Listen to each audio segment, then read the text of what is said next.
एक पनडुब्बी थी पीएनएस गाजी, वो अमेरिका दिया था उसको पीएनएस गाजी, पीएनएस गाजी अमेरिका इस पनडुब्बी को दिया था। पीएनएस गाजी रवाना हो गई किसको मारने के लिए? विक्रांत। और पक्का आईएनएस विक्रांत को ये मार देती। उस समय की सबसे एडवांस पनडुब्बी थी कौन? पीएनएस गाजी। उस ससुर पानी के नीचे रहता, पता ही नहीं चलता, आके मार देगी यहाँ पे। अब बड़ा जहाज ऊपर से छुपा नहीं सकते। अमेरिका उसको बता रहा था कि आईएनएस विक्रांत यहाँ है, जा जा जा जा जा, जा और दहीने मुड़े बाहर। तब भारत उस सिग्नल में सुन लिया, कहा आ बाबू आ तू आ यहाँ पे, लेकिन पता ही नहीं चल रहा था है कहां पे। और पानी के नीचे रहती है, नहीं पता चलता है। पानी के नीचे मछली पता कर लेंगे, का समुद्र में कहां गई नहीं पता कर पाएंगे। अब क्या किया जाए? अब इसको मारने की क्षमता थी आईएनएस राजपूत के पास। आईएनएस राजपूत। देखिए पीएनएस का मतलब था Pakistani naval ship.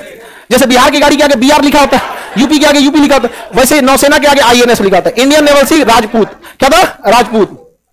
INS Rajput खराब हो गया था, इसका इंजन में खराब था, अभी आगे ही नहीं बढ़ सकता था। अब इसका विशाखापट्टनम में मेंटेनेंस हो रहा था। अब लो अब ये का मेंटेनेंस हो रहा था, पीएनएस गाजी चल दिया। तब क्या किया जाए? नौसेना कमांड ने आदेश दिया चुपचाप कि विक्रांत को छुपा दो अंडमान निकोबार में।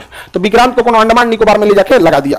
अंडमान निकोबार बहुत सारा आइलैंड है जहां कोई नहीं रहता, वहां लगा दिया। जैसे नदी के किनारे आपका घाट होता है ना, तो देखिएगा नाव जहां लगती है घाटे पे लगती है, अब 2 किलोमीटर दूर को ना लगा देगा तो उन्हें कोई जइबे नहीं करता है। तो छुपा दिया आईएनएस विक्रांत को और हल्ला कर दिया कि आईएनएस विक्रांत आया है विशाखापट्टनम पे, ऑर्डर कर रहा है 10,000 अंडा, खाने वाला अंडा, क्योंकि वहां पे हजारों सैनिक रहते हैं तो खाना पीना चाहिए।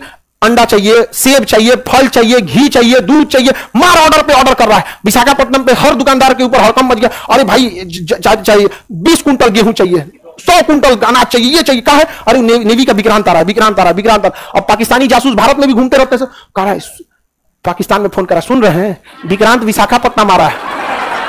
कहा विशाखापट्टनम आ रहा है, रुको हम इस 26 को बचाते हैं। वो तुरंत मैसेज किया किसको? पीएनएस गाजी को कि विशाखापट्टनम मोड़ लो। आया है विक्रांत कहां पे? विशाखापट्टनम। इस ससुरा बहला मोड़ लिया विशाखापट्टनम में। अब वहां खड़ा देखो आईएनएस राजपूत, मार दिया आईएनएस राजपूत किसको? पीएनएस गाजी को। अब पीएनएस गाजी उधिया गया पानी के अंदर। यहां पर सोचिए जो इंजन जिस जहाज का खराब था उससे मार दिया दुनिया की सबसे एडवांस जहाज को। समझ गया? देखिए मारने का तो मार दिया हम लोग पीएनएस गाजी। अब पीएनएस गाजी था किसका? अमेरिका का। हमारा तो घोर बेइज्जती हो गया, अखंड बेइज्जती हो गया। किसका? अमेरिका का। अमेरिका कहा कि अब इसका हम बदला लेंगे। तो पाकिस्तान कहा अमेरिका से कि देखिए हमारा बेइज्जती नहीं हो रहा है, आपका भी बेइज्जती हो रहा है, प्लीज हमको बचा लीजिए। हाँ कल से आप ही को अब्बा कहेंगे हम। हमको क्या कर लीजिए? बचा लीजिए। तो पाकिस्तान को बचाने के लिए कौन आया? अमेरिका। अब हमारा तो पूरा युद्ध बदल गया भैया। अब हम लोग अमेरिका से कहां से लड़ेंगे? 1971 में 1971 में लड़ाई हो रही थी। अब हम लोग अमेरिका से कहां लड़ेंगे? इतना एडवांस देश है, आजो कितना उसके। अब उस ससुरा अपना पानी वाला बेड़ा भेज दिया पनडुब्बी। उसके पास जो विमान बागपत था ना, हमारे विक्रांत से 4 गुना बड़ा था और इसमें लगा हुआ था परमाणु बम। और इसके साथ लगभग 30-40 पानी वाली जहाज चलती थी। साथ में पनडुब्बी थी, डिस्ट्रॉयर थी, फ्रिगेट थी, राशन वाला था, फ्यूल वाला था, पूरा ग्रुप था इस जहाजों का। और इसका नाम था 7वां बेड़ा। क्या नाम था? 7वां बेड़ा। किसने भेज दिया? इस ससुरा अकेले नहीं आता, 30-40 को लेकर चलता है, पूरा फ्लीट चलता है यहाँ पे। एगो पे खाली मिसाइलें लदल, एगो पे कुछ लदल, पूरा का पूरा जिस जगह पे जाते हैं तबाह कर देते हैं। 7वां बेड़ा इराक को उड़ा दिया, अकेले तबाह कर दिया। एक देश के लिए एक बेड़ा काफी है इसके पास। हम लोग के पास विक्रांत। अब तो हम लोग इंदिरा गांधी माथा पीट ली, इस ससुरा ये कहां से चला है? तब इंदिरा गांधी रूस को फोन की कि देखिए रूस, याद कीजिए श्रीलंका में आपकी मदद किसने किया था? भारत। तो रूस ने कहा कि ये सब छोड़िए ना, जरूरत क्या बताइए? कहा ऐसा है ना, अमेरिका 7वां बेड़ा लेके चल दिया। 7वां बेड़ा लेके इन्होंने फिर अपने जहाजों के पूरे बैटल ग्रुप को भेज दिया यहां पे। कहा कि चलो, इसका नाम था 40वां बेड़ा। अब इधर से चल दिया कौन? 40वां बेड़ा। अब बताइए पास में कौन है? रूस पहुंच गया पहले 40वां बेड़ा, हिंद महासागर को ब्लॉक कर दिया। और जब ये पहुंच रहे हैं 7वां बेड़ा लेके, रूस कहा कि इधर जाना है, मतलब हमसे पहले फरियाइए। रूस अपने ऑटोमेटिक मिसाइलों को ऑन करके छोड़ दिया।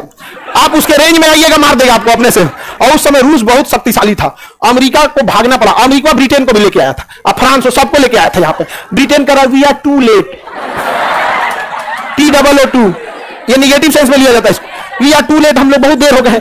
अब पाकिस्तान कहा कि अब हमारा क्या होगा? तो वही होगा जो मंजूर खुदा होगा। नहीं जाने, अब तो पीएनएस गाजी डूब गया, 7वां बेड़ा लौट गया। पाकिस्तान का मनोबल मर चुका था। अब भारतीय सेना पूरी तरह से तबाह कर दी। किसको? बांग्लादेश को। पूरी तरह से तबाह किसको कर दी? बांग्लादेश को। और बांग्लादेश के 93,000 फौजियों ने सरेंडर किया कि हम नहीं लड़ पाएंगे। 93,000 फौजी। जरा सोचिए, इन गधों को सोचिए, हमारे यहां 120 फौजियों ने सरेंडर नहीं किया। उसी लड़ाई में ससुरा 93,000 फौजियों ने सरेंडर किया। गिनीज बुक ऑफ रिकॉर्ड में नाम दर्ज हो गया। इससे बड़ा सरेंडर दुनिया में कोई नहीं। और कहते हैं और ये गधे कहते हैं कश्मीर ले लेंगे यहां पर। अरे हमारे यहां कोई ट्रेन पे चढ़ता है ना तो 150 रुपया का हवाई चप्पल नहीं छोड़ता है, उसको पकड़ के सोता है, नींद खुलता है, भाई चप्पल है कि नहीं मेरा। सोच रहा तुम हमसे कश्मीर छीन लेगा?